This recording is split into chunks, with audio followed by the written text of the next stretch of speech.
the most expensive cake you have made before? Well, expensive, I could say, is relative, in the sense that, you know, most of our wedding cakes. Yes, wedding cakes. I know it has to be a wedding cake. Actually, wedding cake that is a car. The fashion, the couple actually went in and sat in the cake. Well, you know, those are our big bosses in the international world. Yes, I think that's where I saw that. Yes. So right here, though some of us are trying, but you know, it's a craft. Okay, how expensive have you had a cake go for? Yes, when in your profession, in your circle of business? In Nigeria here or internationally? Nigeria, let's do Nigeria first. Oh, there are cakes that go, wedding cakes that go for 1 million, 2 million, 3 million. Yes, depending on the people that are doing it. Example, like my boss called cakes like Tosan. Oh. He is extremely expensive when it comes to his wedding cake. So such people, their wedding cakes are extremely expensive. 1 million. I think the least he does is like 1 million. Yeah. That's, the cake will still be eaten. Yes, like they'll eat it. You will eat it. Yes. So that's it. So you know. So that's why I said it all depends. Yes. The cake, the size, the flavor, everything that goes into it. All right. You mentioned a little bit about training. You said training. Like, do you handle your establishment? Do they handle training as well for students? Yes, we do. You actually do? Of course we do. I see. Yes, we do. Getting awesome. And how does it go? Yeah, you see, for training, I would advise you, you don't need to look at maybe, oh, the location is far, this is far. Yes, knowledge is knowledge. Once you get information, it's priceless. That's true. So if you know that, oh, I'm going here to acquire this, you make the sacrifice to go there, acquire whatever you want to acquire. But be it as it may, our trainings, we do trainings like I said earlier on, and with as low as 30,000 you can get a training done with us. The training, what does it cover? Does it cover making pastries, cake, or everything else? Like I also said, trainings are also segmented. Okay. We have different kinds of trainings, just as we have different types of cakes. Alright, I'm a beginner, I'm a novice. I want to learn about how to make cake, meat pie, buns, because I feel those ones are the ones that actually, you know, you can push into the market very quickly. Yeah. So okay, let me tell you, pastry classes are different. Cake making classes are different. Food cooking classes are different. You don't combine all together when you're training. You have to separate them, okay, and make sure the student acquires. If it's like baking of cake, you make sure that the student understands what it is he or she has come to learn. By the time you are done with that, you can now do another class that has to do with your little finger foods, your like you said, the puff, the meat pie, the samosa, and all. That's another class on its own because we call them finger foods, right? Then for cooking, that's also another class on its own. You can't just call somebody and say, come and learn all these things. It doesn't work that way. Do you understand? So those things has to be, you know, segmented. Even in the baking, or like rather in cake making, it's also segmented. It's not just, I can't just tell you to come and learn cake and then I teach you everything from the beginning, like baking, decoration, and stuff like that. No, there's something called a beginner class, there's something called an intermediate class, there's something called an advanced class, there's something, you know. So with all these things, it now tells you, okay, this is where I want to be. Oh, I'm a beginner. Okay, this is what you can learn as a beginner. Then intermediate means, oh, I'm advancing from the beginner stage, going further in my learning or in my skills or whatever. Then you move on and like that. That's how it keeps going until you get all you need. They just don't push everything and bundle it up as one. It doesn't work that way. Okay. Now I understand. Now let's talk about the market in the confectionery and catering business. For instance, doing research for this documentary, I just envisaged a lot of space in the market. Like every weekend there are ceremonies. Everybody wants to eat cake. Almost every fast food center has a kind of cake there that they want. Now, provision stores business, they'll have meat pies, and even chinchin have been commercialized and put in sachets and wrapped up like that. Now, based on your experience in this business, what has the market been like? The orders, are they fast and coming? How do you look for your business?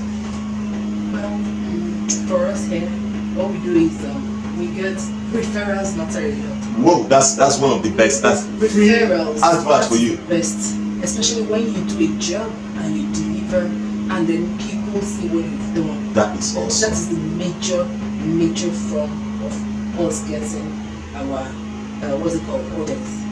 Other orders come through our social media pages. Of course, you post pictures and all that. Some people see what you do and they call you from there. Then and then basically a bit of word of the mouth to a few people. You go to a gathering. Oh, what do you do? Oh, I'm a baker, and there's my card and all that. Okay, fine. We're gonna give you a trial, and then before you know it, instead someone calls you. Oh, I met you so and and that's it. But the major is the referrals, from people that have actually you've actually worked for your client. Yes. Are you enjoying the business financially? Yes. It's a business that financially, is my. Okay. So how big is the smile financially? Extremely big. That's awesome. Now you mentioned that people on your Instagram handle, they can reach you, call you based on pictures of your products that they have seen. Yeah. But how do you get the cake across to them? Well, we do shipping. Like if you're within our location, we ship. But if you're outside our location, your cake must go accompanied. The cakes cannot move unaccompanied because they get bad on the way. Handling, they are very fragile. You need to handle them. They are babies, they are eggs, you just need to pamper them. Yeah. So if you don't do that, before it gets to the end user, it's ruined. So for that reason, your cake, if you are not in a location, must be accompanied. Okay. Yes. And then some people also, the cake mustn't even go to you. You could be outside and you have someone in my location who you actually want to surprise with a birthday gift. You just maybe get well soon or something. We do all that. Yeah. That's interesting. Now, when you talked about shipping, that it has to be accompanied and all that, I remembered one video I saw. The woman completed the cake, was trying to get it across to the owner, was carrying it on one hand, making a call, telling the woman, your cake is ready, I'm about to bring it to you, and thing fell off her hand, and that's that. It just reminded me of how delicate the cake is and how it must be accompanied before you can get to your end user. Now, most of the time when I do a documentary, a lot of my viewers always want to know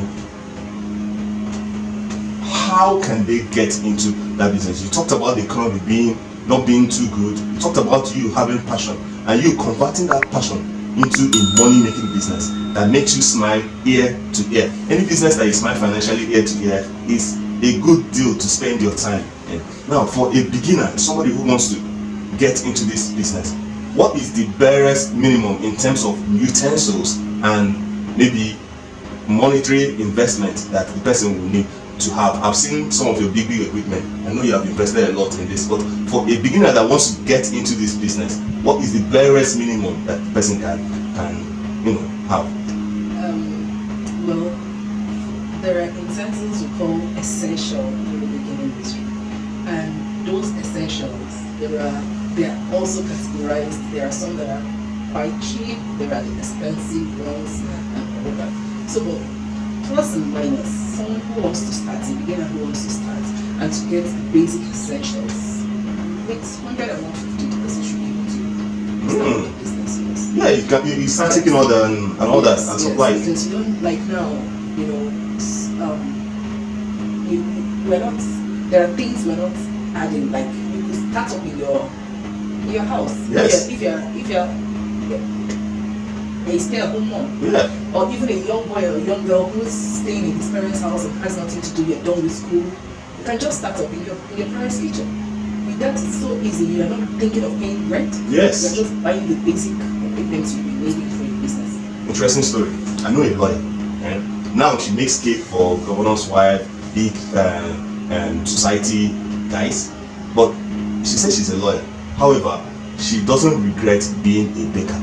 She has 5 kids, and all of them she taught how to bake, and they all bake from their house. That's just what I just explained. Yes, it's so awesome. Something you can do from your home. You don't need to break your head or your neck trying to get this space. Lacrimi Gator. Yes, please. What makes your cake different from the next person? Yeah. me, or for us here at ADVERTS, we created a niche for ourselves, which is one, our cakes are quite high, tall. The height. The height of our cakes are quite tall. And then the flavor, the texture. Oh my god. The texture of our cakes are melt in the, you know when I say melt in the mouth texture?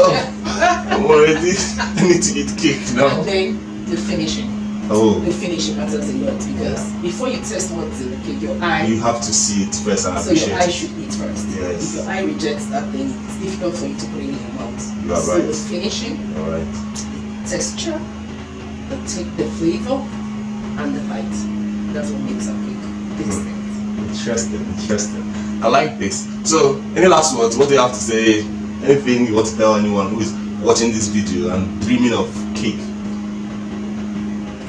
My last words would be for every young man, male or female out there, should please get something to do, acquire a skill, because the way the economy is going these days, looking at the pandemic last year, a whole lot of people lost their jobs. So if, for example, I told you I started from the bank and you lose your job tomorrow, what's your insurance? What do you fall back on? So it's better you acquire a skill. And then I will also advise that you come into the baking industry because in the baking industry, it gives you that opportunity to be creative, to express yourself from the innermost parts of you, to put smiles on the faces of people. That is when you deliver your cake and your customer appreciates your work. You see the joy, the smiles on their face. That's money cannot buy. It can't be quantified with cash because you are satisfied in you. So coming into the baking industry, it gives you that opportunity to express yourself, to make you do what you get that satisfaction. So I would advise everybody to try and come into the baking industry. See, I'm sitting down, but in my mind, it's a standing ovation I'm giving you. That's beautiful. That's beautiful. We need to see a little bit of this confectioneries that you're talking about, alright? Because you can't talk about cake without actually seeing cake. Let people salivate and want it. So what are we making today? Come let me show you. Nice.